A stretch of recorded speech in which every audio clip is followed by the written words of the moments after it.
করছে। পরে আমি বলি কই ক্র্যাশ করছে? বলে ক্যান্টিনের সামনে। তখন আমার মাথা আসে ক্যান্টিনের সামনেই তো আমার বোনের স্কুল, যেখানে আমার বোন বসতো ওইখানেই প্লেনটা ক্র্যাশ হয়েছে। আমি ক্লাসে ছিলাম, আমার বোনদের ছুটি হয় 1টা বাজে, আর আমার ছুটি হয়েছে 1টা 40-এ। তো আমি যখন ক্লাসে উপস্থিত ছিলাম তখন একটা আওয়াজ হয়েছে অনেক জোরে একটা আওয়াজ হয়েছে। পরে আমি আওয়াজ শুনেই আমি দৌড় দিয়েছি, দেখি কি প্রত্যেকটা ছেলে মেয়ে দৌড় দিতেছে।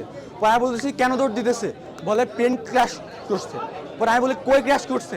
পরে বলে ক্যান্টিনের সামনে। এখন আমার মাথা আসে ক্যান্টিনের সামনেই তো আমার বোনের স্কুল, ওর কি হয়েছে? পরে আমি দৌড় দিচ্ছি, আমি দৌড়ের মধ্যে দেখি আমার বোন যেখানে বসে আছে ওই মানে যেখানে আমার বোন বসতো ওইখানেই প্লেনটা ক্র্যাশ হয়েছে।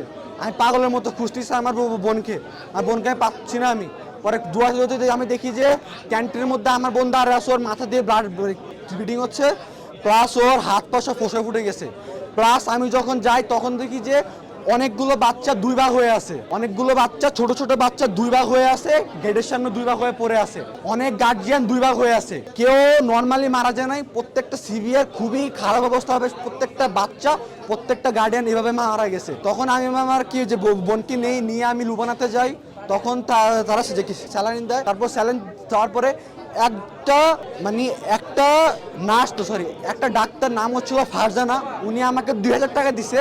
উনি আমাকে চিনেও না, উনি আমাকে 2000 টাকা দিয়ে বলছে ধরো আব্বু। উনি আমাকে জড়া জড়া কান্না শুরু করছে, আব্বু ধরো, তুমি তোমার বোনকে নিয়ে যাও, যত যা লাগে নাও। উনি এত একজন ভালো মানুষ, উনি আমাকে অ্যাম্বুলেন্স ঠিক করে দিছে। তারপর আমি ওই অ্যাম্বুলেন্সে করে আমি আমার বোনকে নিয়ে আসছি। তখন এখান থেকে তখন তারা আমাদের ট্রিটমেন্ট করে, তারপর ট্রিটমেন্ট করে আমাদের কোর্টে টানে।